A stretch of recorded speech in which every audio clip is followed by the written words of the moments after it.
Assalamu alaikum wa rahmatullahi wa barakatuh. How are you, grade 7?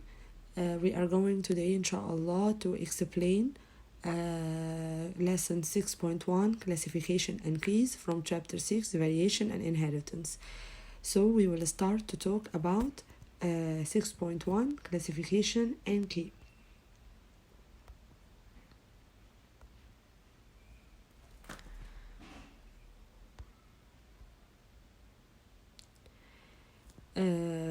First of all, what is the meaning or what is the definition of classification? Classification means sorting of living organisms into groups according to their similar characteristics. Simply, if you want to understand what is the meaning of classification, we can look to how the products are organized in any supermarket. In any hypermarket, if you go to the supermarket or the hypermarket, you will find that the products are not haphazardly oriented, but they are well organized. This organization based on the features of the products. For example, you will find section of dairy products, for example, and then you will find section for sweets. You will find section for bakery. You will find many sections along throughout the whole supermarket. Each section is also subdivided into sections according to the features of the products.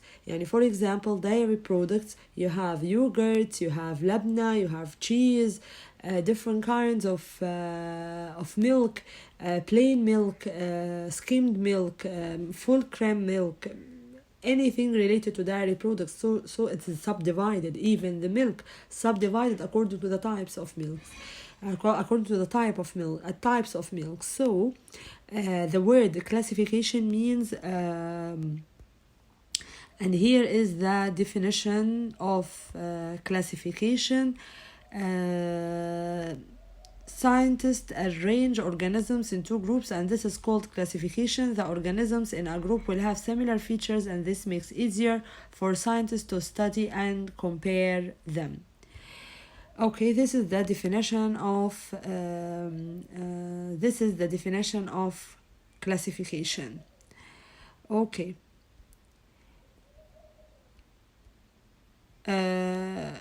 Let's go to the classification system. Classification system means that when we are organizing the products, this organization depends on a certain system. To understand the classification system, first of all, the scientists they have grouped all the living organisms all over the earth, all the discovered living organisms.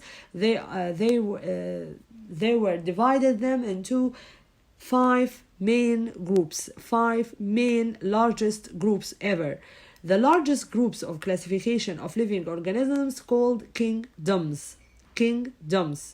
The largest groups of living organisms, they are 5 kingdoms.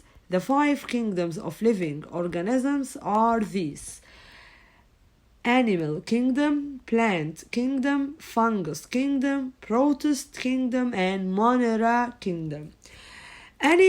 This classification or this organization or this ranking of kingdoms according from the most developed to the least developed. So you have to take care that you have to know the orientation or the ranking or the order of the 5 kingdoms of living organisms according to from the most developed to the least developed, or from the least developed to the most developed.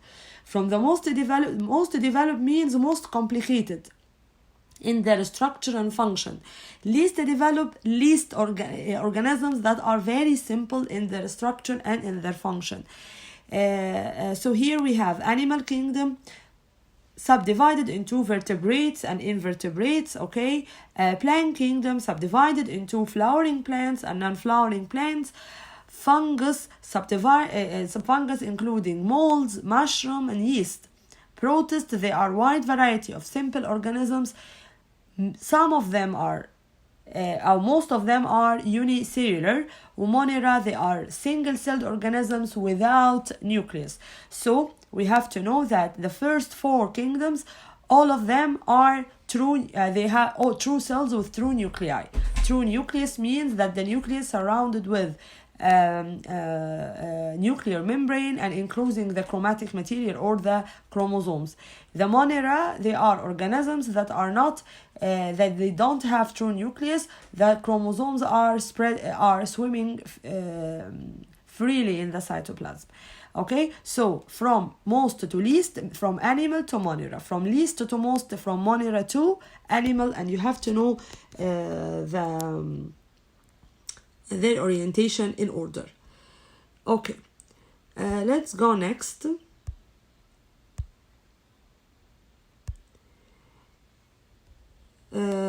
Here this diagram just give you like example of classification or an examples of the of the grouping and subgrouping of living organisms. So we from this diagram we can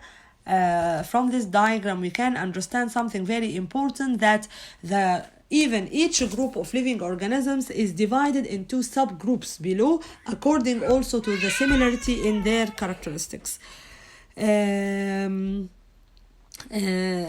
So that's why the scientists or biologists, they have invented the classification system. The classification system means that each kingdom of the 5 kingdoms subdivided into subgroups, and each subgroup subdivided into subgroups, so each subgroup subdivided into subgroups.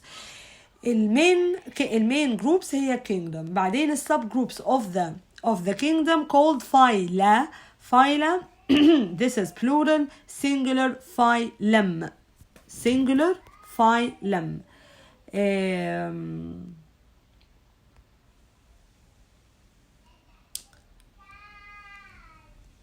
Singular phylum.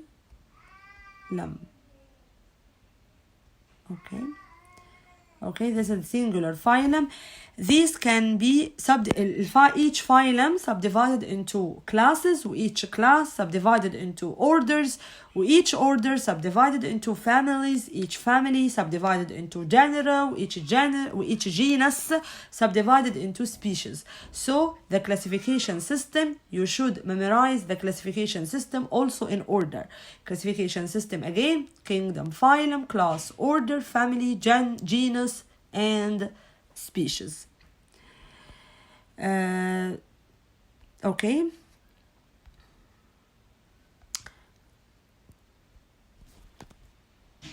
Let's go to next page. Okay.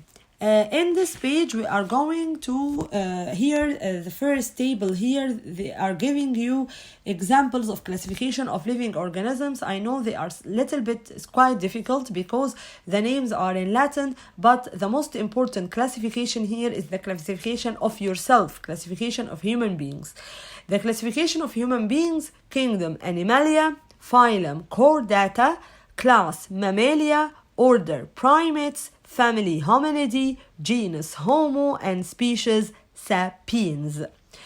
Then we are going to discuss a little bit about what is the meaning of species. Species is the smallest group of classification. This is the smallest group. And we have to take care in our species, which is the smallest group of classification. Members of the same species, they are characterized with a very important characteristic. This characteristic that members of the same species, they are able to mate and reproduce fertile offsprings. Mate means they get married, but of course in animals we cannot say get married, we have to say mate. So mate means breed, male and female. When they breed together, when they mate together,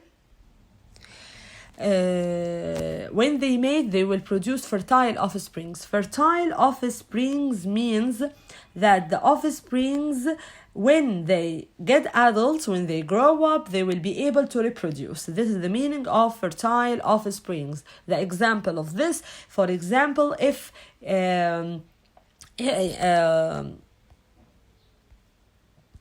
For example, if there is a horse will mate with a donkey, so they will produce a mule. The mule is an organism, mixture of features of donkey and horses together, but this mule is not fertile. Not fertile means what? When it will grow, it will not reproduce. When it will grow, it will not reproduce, فit will not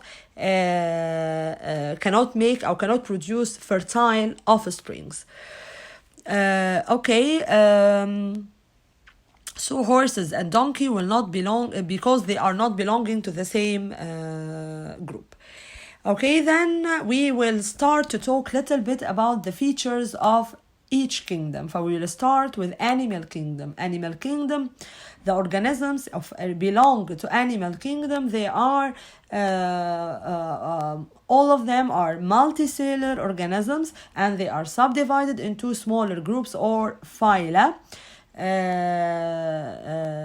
We will start to talk about some examples of some phyla. Here is the first classification, phylum vertebrates. Phylum vertebrates divided into 5 classes. This table very important. 5 classes. Each class you have to know the name of the class, the characteristics of the organisms belong to this class, and the examples of living organisms. Put in your mind that organisms belong to the same class. They have similarities, but also they have differences. They are not identical. Okay. The most similar organisms هي organisms that belong to the same species. So we have here how many classes? 5 classes. What are these 5 classes? Fish, amphibians, reptiles, birds, and mammals. Fish, amphibians, reptiles, birds, and mammals. The characteristics are very easy and they are all written here. And the examples, just you have to memorize 2 examples of these examples written in your book. For example, the fish, they have a streamlined shape, they breathe using gills, they move using fins, their body is covered with the skin covered with scales, they live underwater and they lay eggs underwater. Regarding amphibians, they live when they are young, they live underwater, they breathe using gills, but when they become adults, they can live part of their life underwater, and the other part on the land. On the land, they will breathe using lungs, but underwater, they will breathe through their skin. Their body is covered with moist, soft skin, and eggs laid underwater. Reptiles, their bodies covered with dry scale skin. They breathe using lungs, and their eggs are laid on the land with leathery shell covering. Birds breathe using lungs. Warm-blooded. Warm-blooded means what? Means that their internal body temperature never change with the external environmental temperature. Their body is covered with feathers, and they lay eggs on land covered with hard shell. And you can say any 2 examples from this one. See you in next video.